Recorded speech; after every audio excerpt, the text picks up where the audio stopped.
Hey, if you want to adjust the keyboard emoji settings on the Redmi 12C, first of all you have to open the settings. Next you have to scroll down and go for the additional settings. Right now just go to the languages and input and select to manage the keyboard. Open your Gboard keyboard and then scroll to the emojis and the stickers GIF.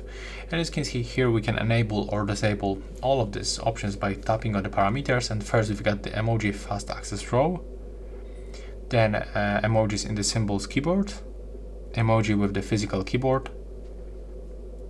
That's also predictive content search, including the GIF, emoji and stickers. And also we've got the suggestions by tapping, emojis, stickers. And we can also set the suggest stickers when we select emojis in the emoji keyboard. So let's try to type something. For example, we can open the messages.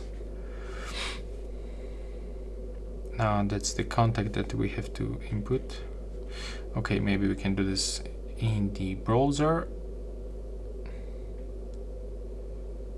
So let's see how it works. As you can see here, we've got the emoji suggestion. It shows on this bar above the letters. And yeah, that's all for this video. Bye.